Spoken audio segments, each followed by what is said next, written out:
Hey guys, welcome back to my YouTube channel. मैं Praveen. Class 10th का ये third chapter है, जिसमें हम सबसे पहले बेसिक को पढ़ेंगे और फिर बेसिक के बाद फिर क्या करते हैं, हम चैप्टर को स्टार्ट करते हैं और उसके सारे क्वेश्चंस करेंगे। तो सबसे पहले हमारा जो दिया हुआ है, प्रतिच्छेदी रेखाएं, समांतर रेखाएं और संपाती रेखाएं।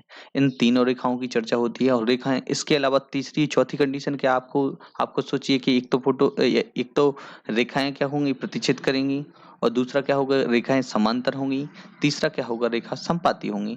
इसके अलावा आपको चौथा ऑप्शन कोई है क्या? आप बताइए, कोई ऑप्शन है कि नहीं? नहीं है।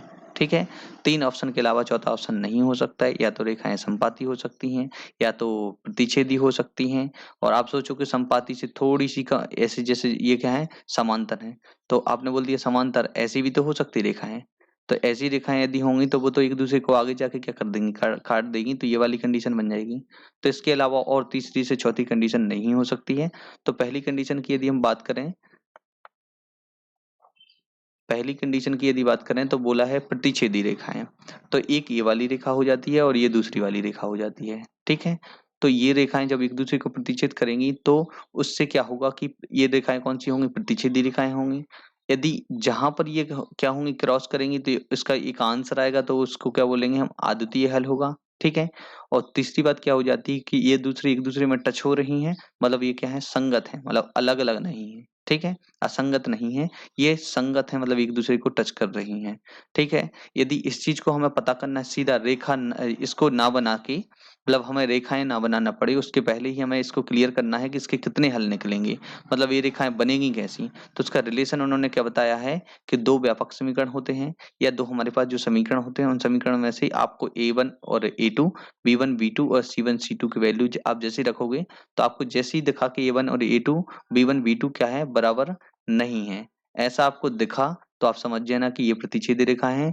इनका कितने हल होंगे, अद्वितीय हल होंगे, या मतलब एक आंसर आएगा। जो एक्स और वाई की वैल्यू हम निकालते हैं, अभी पिछली क्लास में जो हमने एक्स वाई की वैल्यू निकाली थी, तो इनकी वैल्यू एक ही आएगी। ठीक है, एक ही आंसर आएगा, मतलब ये रेखा अब बार बार नहीं टकरा सकती, सिर्फ एक ही बार टकराएगी। ठीक है, अब आते हैं हम दूसरा वाला, समांतर रेखाएं। ठीक है, जो हमारी समांतर रेखा है, एक रेखा ये है और दूसरी रेखा क्या है, ये है। ठीक है, इन दोनों रेखाओं में इन दोनों रेखाओं के क्या है, व्यापक समीकरण ये है। अब देखिए कि ये समांतर रेखा है, तो सबसे पहली बात हमें समझ आती है कि ये समांतर रेखा है। जब समांतर होंगी तो एक दूसरे में जब टच नहीं होंगी, तो इससे क्या कोई नया बिंदु मिलेगा? नहीं मिलेगा, मतलब इसका कोई हल नहीं होगा।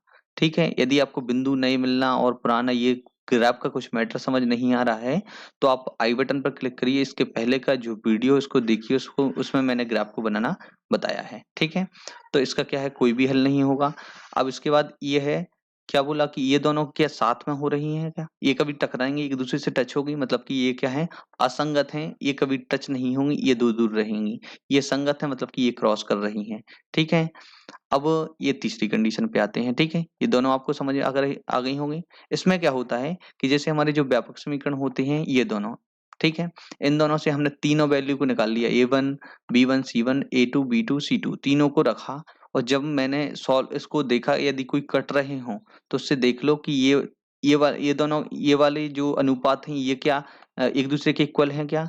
नहीं है। ठीक है, तो ये दोनों एक दूसरे के इक्वल नहीं होंगे, और ये दोनों एक दूसरे के इक्वल होंगे, जिससे हमारा क्लियर हो जाएगा कि रेखाएं क्या होंगी, समपाती। रेखाएं समपाती कब होती हैं? जब C1 और C2 इन दोनों के बराबर नहीं होते, इन दोनों के अनुपात के बराबर नहीं होते हैं, तब क्या होती है, रेखाएं क्या होती हैं, समांतर होती हैं, सॉरी। ठीक है, तो रेखाएं कैसी होती हैं, समांतर होती हैं, तो ये बात आपको याद रखना है। अब हम तीसरी कंडीशन पर चलते हैं। ये दोनों रेखाएं एक दूसरे के ऊपर क्या है, ओवरलैप है। ओवरलैप मतलब कि एक रेखा खींची, उसके ऊपर से एक और रेखा खींच दी।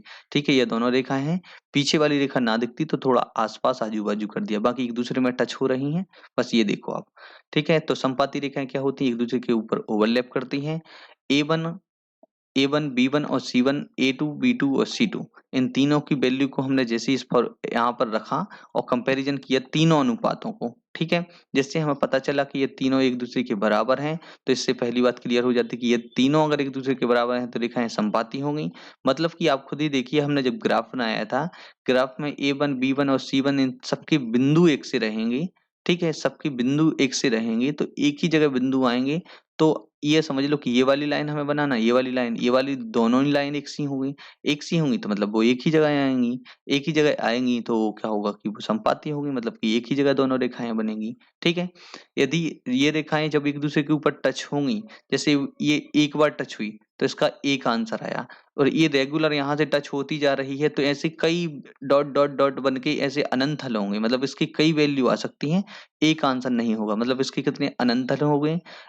ये दोनों एक दूसरे से टच कर रही हैं, ऐसे भी कर सकती हैं, ऐसे भी कर सकती हैं, मतलब ऐसे कर ही रही है ना एक दूसरे के ऊपर, तो इसके क्या होंगे कि ये क्या होंगी, संगत होंगी। ठीक है, तो इन तीनों चीजों को हमें फाइंड करना है, जो अब हम नेक्स्ट क्वेश्चन करने वाले हैं, तो इन तीनों चीजों को हमें निकालना है। ठीक है, तो अब हम प्रश्नावली को करते हैं, जिनके क्वेश्चन हम सॉल्व करते हैं। ठीक है, 3.1 प्रश्नावली का ये दूसरा क्वेश्चन है। दूसरा क्वेश्चन में कुछ हमारे क्वेश्चन रहेंगे, कितने, 3 क्वेश्चन हैं, पहला, दूसरा और तीसरा, ये 3 क्वेश्चन हैं। ठीक है, तो हम सबसे पहले फर्स्ट क्वेश्चन से स्टार्ट करते हैं, और क्वेश्चन स्टार्ट करने से पहले आप पढ़िए कि इसमें बोला क्या गया है, क्या चाहिए उनको। देखिए, अनुपातों A1/A2, B1/B2, C1/C2 की तुलना कर, ठीक है, इन तीनों की वैल्यू निकाल कर क्या करना है आपको, कि निम्न समीकरण युग्म द्वारा निरूपित रेखाएं एक बिंदु पर प्रतिच्छेद करती हैं, समांतर रहती हैं, देखो प्रतिच्छेद करती हैं, समांतर रहती हैं या समपाती रहती हैं। तो हमारे पास एक सीधा सीधा फॉर्मूला था, एक बार और हम रिवीजन कर लेते हैं। A1/A2 बराबर B1/B2, ठीक है, बराबर B1/B2, A1/A2 बराबर B1/B2 बराबर C1/C2। ठीक है, तो ये बराबर नहीं है सेकंड वाले में। ठीक है, अब तीसरा वाला हम देखते हैं, A1/A2 बराबर B1/B2 बराबर C1/C2। तो इससे देखो आपका भी कंफ्यूज नहीं होगा, इन दोनों में आप कंफ्यूज हो गए। पहले वाले में क्या है, ये दोनों बराबर नहीं है, ये तो क्लियर है, तो मतलब इसके क्या होंगे, आद्वितीय हल होंगे। ठीक है, पहला वाला तो क्लियर हो गया। अब हम दूसरा देखते हैं कि इसमें A1/A2, B1/B2, C1/C2 लिखा है, तो आप देखिए कि इस वाले को छोड़ के आप तीसरे वाले को देखिए कि यदि ये तीनों बराबर है, मतलब दोनों रेखाएं समान होंगी, मतलब एक दूसरे के ऊपर ओवरलैप करेंगी, तो वो क्या होंगी, समपाती होंगी। ठीक है, जब ये समपाती होंगी तो इसके अनेक हल होंगे। अब बस ये वाला क्लियर करना है, जब ये तीसरा वाला बराबर नहीं होगा तो इसका कोई हल नहीं होगा, बस इसको याद आप रखना। तो तीनों कंडीशन आपको याद रहेंगी। ठीक है, अब हम क्वेश्चन को सॉल्व करते हैं, ये बात आपको याद रखना है। ठीक है, अब हम जब इनका कंपैरिजन करेंगे, इनका जो व्यापक समीकरण होता है, ठीक है, इनके व्यापक समीकरण से हम जैसी तुलना कर दें इनकी, तो इनका व्यापक समीकरण क्या होता है, A1x होता है प्लस B y होता है। ठीक है, तो B1y plus C is equals to 0। ठीक है, A2x प्लस B2y प्लस क्या होता है, C1 ये है और C2 ये है। ठीक है, तो इन दोनों को हमने क्या कर दिया, इन समीकरण को, इनको लिख लिया व्यापक रूपों को।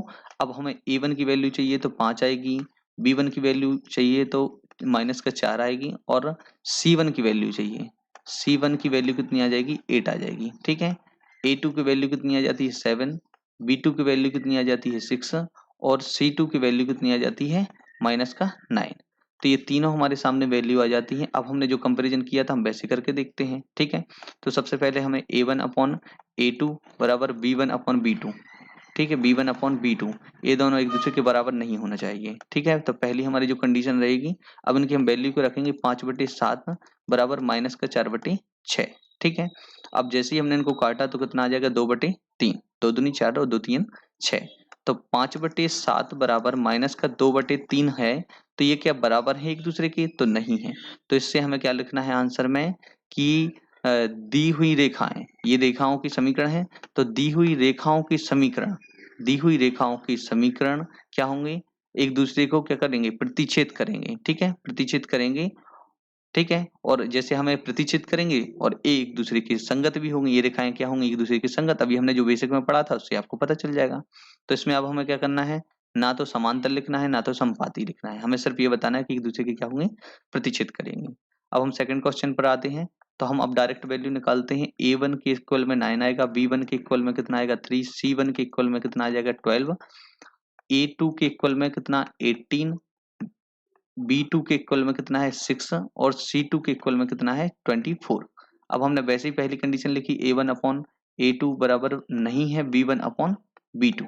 ठीक है, दोनों को लिख दिया। अब इनकी हम वैल्यू को रखेंगे, हम जैसी वैल्यू को रखते हैं 9/18 हो गया और दूसरा क्या है 3/6 हो गया।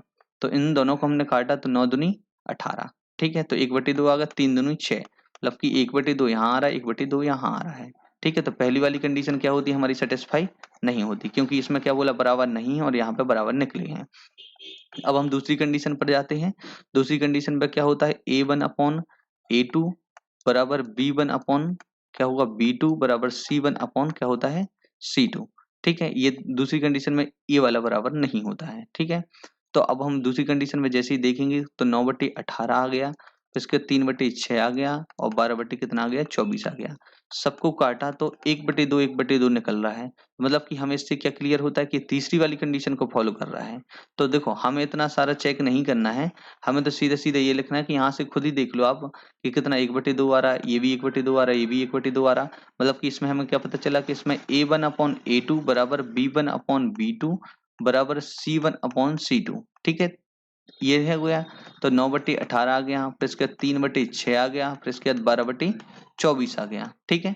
ये तीनों आ जाते हैं तो इसके बराबर में कितना 1/2 बराबर 1/2, 12 से 2 बार कटा, 3 से कितना 2 बार कटा और इसके बाद ये 2 बार कट जाता है, तो ये तीनों बराबर हो जाते हैं।